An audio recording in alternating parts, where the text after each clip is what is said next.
Komika Babe Cabita kini perlahan mulai menarik diri dari dunia stand-up komedi. Menjalani ketertarikannya sebagai konten kreator, Babe Cabita dan istri kini tengah merasakan hasil dari pekerjaan barunya tersebut. Meski sempat mengalami pro kontra dari konten-konten yang dibuat, namun pria kelahiran 8 Juni 1989 ini tak ambil pusing dengan segala hujatan yang datang padanya.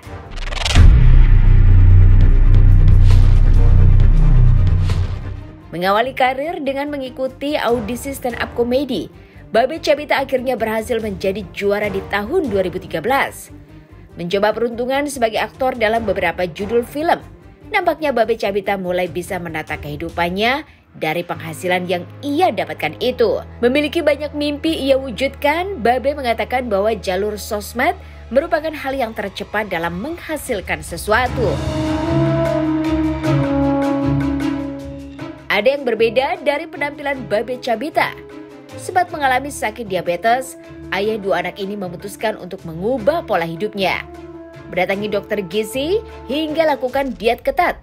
Kini Babe Cabita mengaku lebih sehat dan juga lebih aktif dalam segala kegiatannya.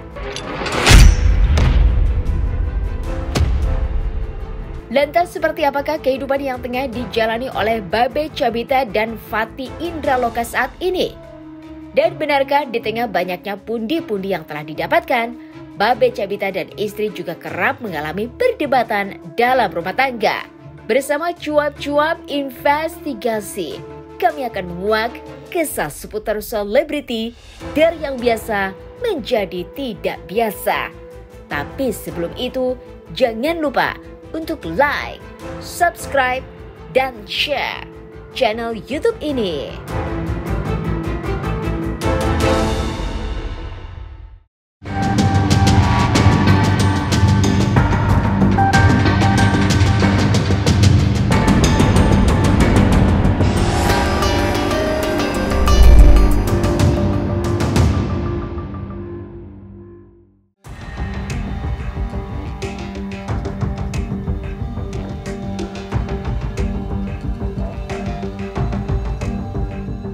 Mulai dikenal sebagai konten kreator, rupanya Babe Cabita sangat menikmati perannya kali ini. Merasakan mendapat penghasilan berlimpah dengan mudah. Nyatanya tak membuat Babe Cabita dengan mudah mencapai posisi tersebut. Memperkuat laman media sosialnya merupakan hal yang sangat rumit untuk mencari ide dan juga gagasan untuk memproduksi sebuah konten. Lantas pro kontra seperti apakah yang diterima oleh Babe Cabita selama menjalankan perannya sebagai konten kreator? Dan pernahkah terlintas dalam benak Babe Cabita untuk memproses hukum warganet yang kerap menghujatnya?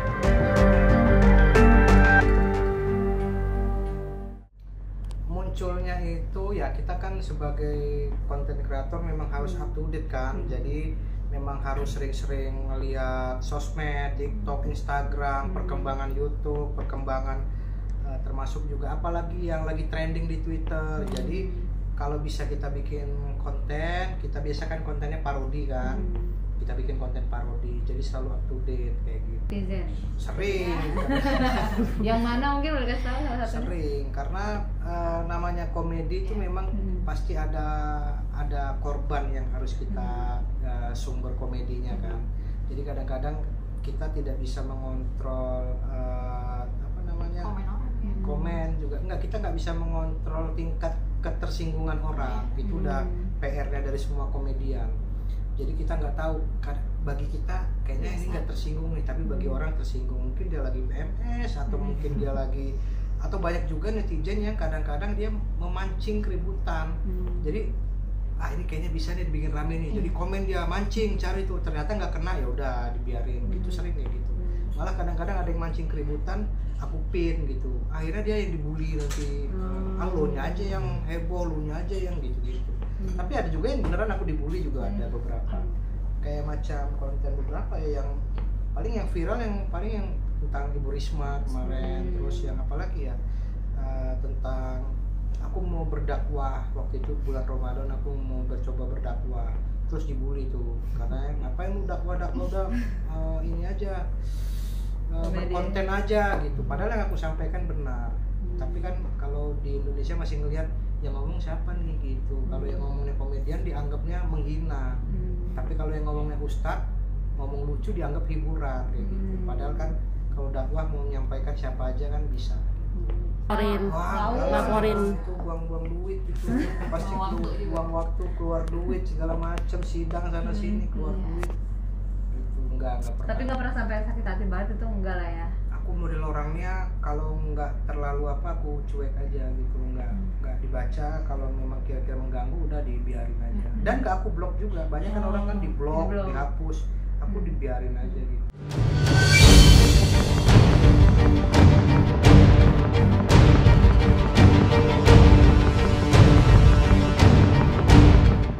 Meski keluarganya kerap mendapatkan bulian dari netizen, namun hingga kini Babe Cabita masih santai dengan hal tersebut. Menjadikan hujatan sebagai ladang pahala untuknya, Babe mengaku tak ingin berhenti dari segala konten yang ia buat. Mulai mengajak sang istri untuk ikut terlibat dalam konten-konten yang dibuat, Babe Cabita merasakan ada perkembangan baik dalam nominal yang dihasilkan. Lantas adakah hujatan yang diterima juga oleh sang istri ketika dirinya ikut terjun dalam konten Babe Cabita? Tapi gimana? Aku sih dulu tuh awal-awalnya juga agak, ini kok kayak gini sih ngomongnya, kok komennya gini gitu. Terus Babe bilang, ya udah cuekin aja. Jadi sekarang aku juga udah cuek. Banyak juga kok yang DM, misalnya kok anaknya gini, kok Mbak Mino gini gitu. Cuman ya udah, yang tahu anakku tuh kan aku gitu, yang tahu keluargaku tuh aku. Jadi aku nggak pernah ngambil pusing juga sama, capek juga aku kan. malah sering bilangin ke dia, malah aku takutnya ke dia karena dia yang ibu, yang cewek lebih takut sensitif kan. Lebih apa. Aku lebih sering bilangin ke dia sih, jangan sampai terpancing. Kalau fokus ke diri sendiri aja. Jadi kalau ada orang yang komen negatif segala macam, kan orang macam-macam. Ada artis tuh yang dia tuh terserah lu mau maki gua, tapi jangan sentuh ibu gua, jangan sentuh anak gua. Kalau anak gua tuntut. Kalau aku tuh mau anaknya diapain, mau orang tua terserah, bebasin. Toh juga kita nggak bisa mengontrol mulut orang kan. Toh juga kalau mereka mengebuli kita atau berkata kotor dengan kita, tapi kita nggak balas, itu sebenarnya menjadi ladang pahala buat kita. Jadi pahala dia kesedot kita, ya udah biarin aja, mau ngomong apa aja terserah. Iya, awalnya tuh kita konten yuk. Awalnya tuh pas kita mulai berkonten ya, waktu awal konten, ayo kita konten yuk. Kaku tuh, tapi sekarang udah biasa dan malah jadi malah juga sekarang aku udah mandiri. Kadang-kadang aku sendiri atau aku sama Bambino gitu-gitu, udah mulai berkonten sendiri lagi. Awal-awalnya kaku, malu, diajak sih awalnya memang. Karena dia udah ngerasain duitnya makanya. Kalau udah aja konten nggak mau, udah mulai masuk endorse, udah mulai ngerasa duitnya, udah mulai semangat ya. Dia sekarang yang pusing nih, aduh kok follower nggak naik ya. Jadi ikut mikirin ya. Iya, dulu dia mana peduli, cuek kan. Sekarang udah mikirin, aduh sekarang ngambil konten apa ya.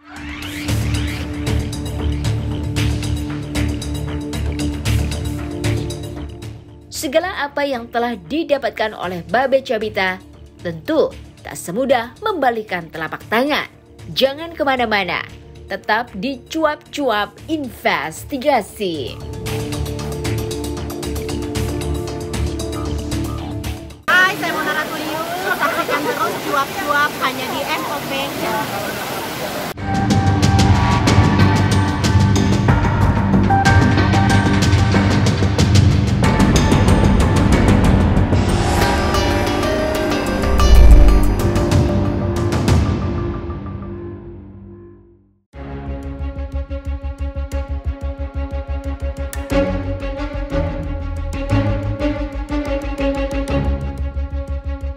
Memulai karir sebagai stand-up komedian pada tahun 2011, Babe Cabita mencoba peruntungannya dalam sebuah audisi di sebuah stasiun televisi. Menjadi juara dalam audisi stand-up komedi. Hal tersebut membuat Babe Cabita kian dilirik oleh rumah produksi untuk ikut tergabung dalam sebuah film. Tak tanggung-tanggung, Babe Cabita rupanya kian rutin mendapatkan pekerjaan sebagai aktor hingga 4 kali dalam setahun.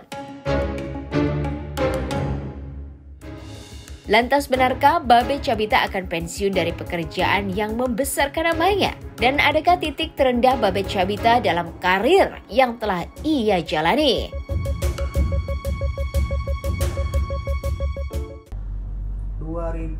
Awal stand up 2011, mulai masuk ke TV itu 2013. Nah, habis masuk ke TV itulah, habis juara stand up comedy itulah akhirnya banyak tawaran film. Akhirnya dari 2013 sampai 2018 tuh tiap tahun tuh ada 3-4 film. Nah, kemarin semenjak corona nggak bisa film lagi kan, sampai sekarang aku belum ada. Oh, ada kemarin satu ya film, tapi belum tayang. Jadi memang biasanya aku tuh konten kreator di rumah, paling beberapa kali ada stand up comedy sama film. Kemarin sih awal-awal sekarang, nah jadi ini agak lucu nih. Kalau waktu zamannya COVID itu zamannya kita mendulang emas ya. Karena kan semuanya online ya. Karena di saat semuanya online, orang tuh semua produk, acara-acara, iklan fokus ke sosmed gitu, karena TV nggak bisa. Terus apa? Jadi sosmed aku tuh sampai nolak gitu, bahkan aduh ini kalau mau tayangnya besok nggak bisa soalnya ini masih antriannya banyak gitu. Nah setelah ini udah mulai balik lagi sekarang, terus juga udah balik lagi. Nah sekarang udah mulai kendur lagi nih, wah sekarang iklan untuk sosmednya berkurang, tapi kebalikannya stand up comedy udah mulai jalan gitu. Cuman kan kalau dihitung duitnya ya lebih banyak di iklan kan. Iklan kan kita sehari bisa ngerjain 3 iklan. Kalau stand up kan mungkin sebulan cuma 2 kali gitu. Iya, karena itu udah keenakan konten gitu. Karena stand up bukan nggak mau stand up lagi, cuman waktunya lagi nggak ada nih, lagi ngerjain konten aja terus gitu. Karena stand up itu untuk satu kali stand up main 10-15 menit itu bikin materinya bisa seminggu.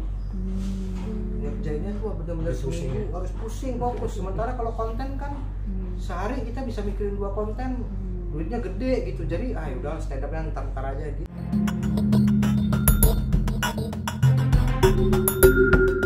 Makin tinggi penghasilan tentu membuat Babe Cabita kian banyak menghadapi sebuah permasalahan. Sembari dikabarkan sakit, Babe Cabita kini tampak lebih kurus dari biasanya. Tak menampik hal tersebut, Babe Cabita dan istri mengatakan bahwa kini mereka sedang menjalani pola hidup sehat.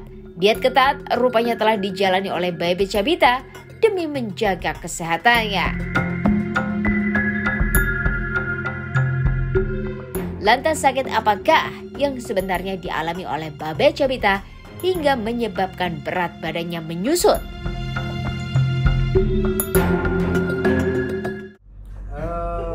Dua-duanya.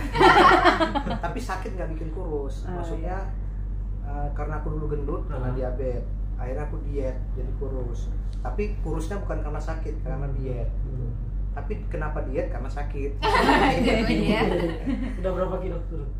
30 kilo. Makanan khusus nggak sih buat dietnya, Babe? Karena aku kan awal tuh aku duluan yang diet kan, udah tau siap lahiran. Jadi udah nggak ribet sih, karena makanan kita sama, beras merah gitu kan. Terus makan nasinya itu udah beras merah, terus lauknya ya aku udah ganti, misalnya kayak minyaknya udah ganti gitu kan. Terus kayak goreng-gorengan udah mulai jadi kita bareng, nggak sulit sih sebenarnya. Awal-awal doang kayak sebenarnya kalau diet sekarang itu tuh udah lebih mudah. Maksudnya kalau dulu tuh kan mindsetnya diet tuh nggak enak, makannya rebus-rebusan. Kalau sekarang tuh kalau kata dokter kita tuh ya nggak apa-apa, yang penting mungkin minyaknya diganti yang lebih sehat, nasinya diganti nasi merah gitu. Pakai minyak kelapa, minyak kelapa. Makanan itu tidak boleh yang sudah tepung-tepung itu nggak boleh gitu. Tersaji ya. Targetnya bisa 5 kilo, 10 kilo lagi malah targetnya. Cuman itu target yang badan ideal kan. Badan ideal kita kan kalau dihitung-hitung pakai rumus itu kan kok kayaknya kurus sekali ya badan ideal. Diet ya. Sering aku apa sih biasanya masalahnya? Karena stuck. Jadi kalau misalnya stuck, aduh udah olahraga udah ini tapi nggak turun-turun tuh biasanya ya udahlah bablas aja sekalian. Nanti naik 5 kilo. Udah naik 5 kilo baru tuh semangat lagi. Wah, nggak bisa nih, harus kurus lagi nih. Jadi aku sering naik 5 kilo. Sebenarnya aku juga cepet naik, gampang turun.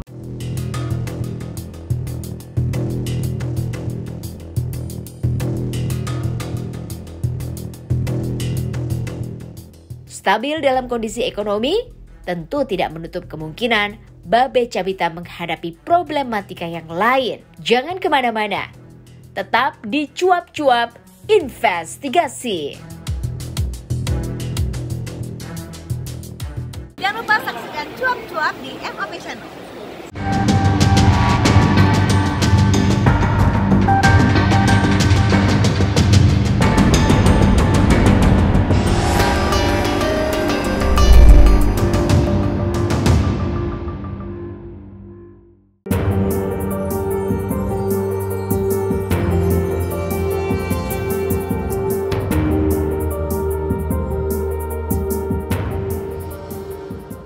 Menikah dengan seorang wanita bernama Zulfatika Indraloka pada tahun 2017, Babe Cabita kini telah dikaruniai 2 buah hati dalam hidupnya. Segala lika-liku kehidupan tentu dirasakan oleh Babe dan juga Fati dalam kehidupan rumah tangganya. Kerap tampil humoris, rupanya tak membuat keluarga ini jauh dari segala prahara rumah tangga. Meski demikian, hal tersebut tak sekalipun diumbar oleh keluarga Babe ke media sosial. Menjalani hubungan sejak masa kuliah ternyata membuat Fati sempat merasa insecure dengan Babe Cabita. Bagaimana tidak, memiliki pasangan yang merupakan public figure tentu membuat Fati kian merasakan cemburu hingga curiga terhadap Babe Cabita. Segala terpaan dihadapi keduanya hingga membuat pasangan ini tetap mantap untuk menikah pada 7 Juli 2017 di Medan.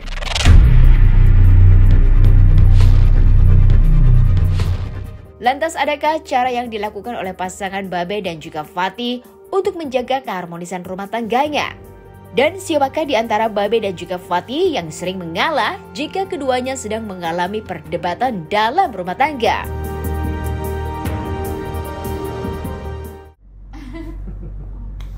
Apa sih tipsnya? Nggak ada aneh-aneh atau apa?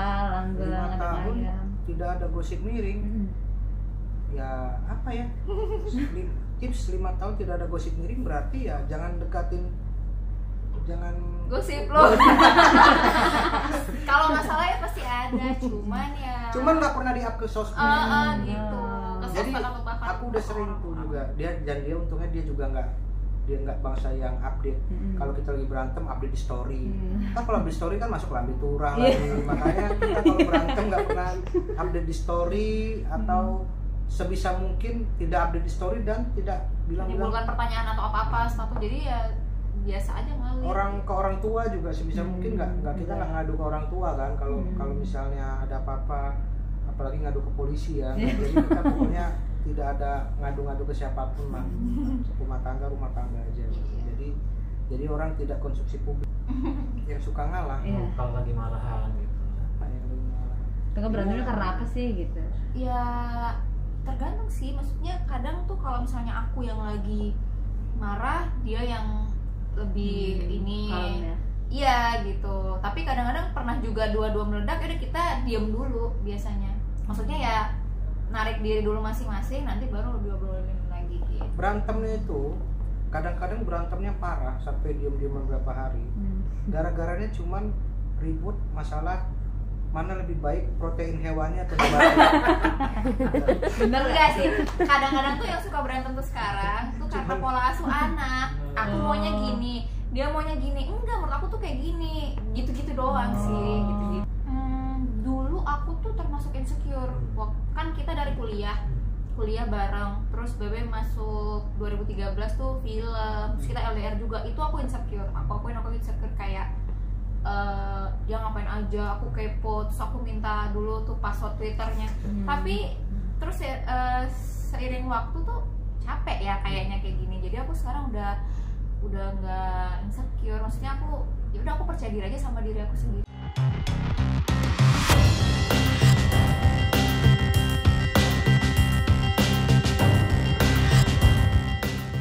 Support terbaik bagi seseorang tentu datang dari keluarga. Segala apapun, jika mengutamakan kebahagiaan keluarga, tentu akan mendapatkan keberlimpahan yang setimpal bagi kehidupannya. Itulah Cuap-Cuap Investigasi sore hari ini. Jangan lupa untuk like, subscribe, dan share channel YouTube ini.